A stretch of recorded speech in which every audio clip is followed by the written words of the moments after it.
Hey there, welcome to this exercise video where I am going to demo an overhead squat to you.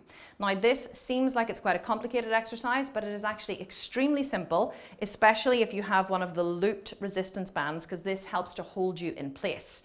If you don't have the flexibility to keep your hands or your arms over your head in this squat, it's perfectly okay. You can just bring them to your shoulders instead. But I would highly recommend that you try to get your arms overhead because it is going to work more of the body and burn more fat. So to begin this exercise, you simply hold on to either side of the band and then you lay it onto the floor and you step your feet about hip distance apart.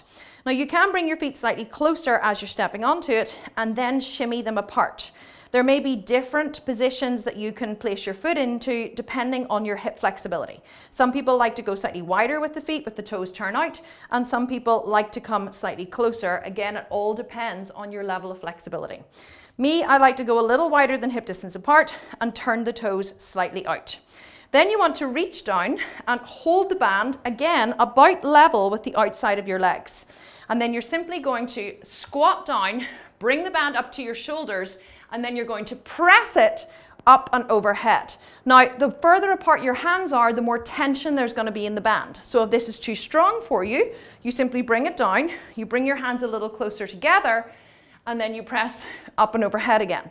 So now there's not as much tension on the long side of the band, which means that the exercise is going to be slightly easier. Once you have your arms overhead, aim to get them straight if you can.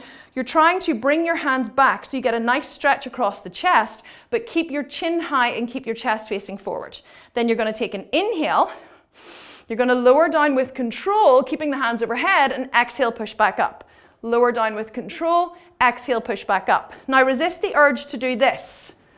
Bring the hands forward. You're not bringing the hands forward in a crouch. You're keeping the hands back behind you and seeing can you keep them back behind you, pushing the hands apart and keeping the tension on the band, and then exhale, push back up. Let's see it from the side. So hands are behind the shoulders if you can. Chin up, chest up, draw up in the pelvic floor, draw the navel to the spine.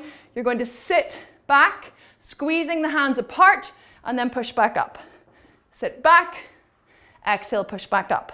One more time, exhale, push back up.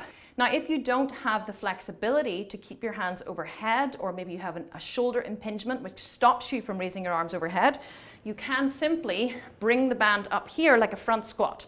So you would bring it up in front of your chest, hands are parallel with the shoulders, chin up, chest up, and you're going to squat from here.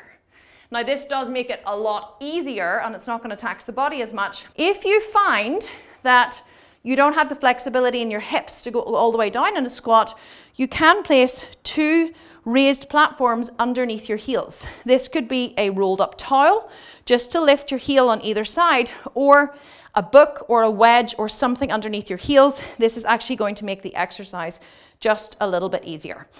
And you always want to reach failure on the final set of your exercise, so you can start with the lighter band just to warm up, and then you want to try and progress into a heavier band as the program progresses, so you're building strength and burning fat the whole time.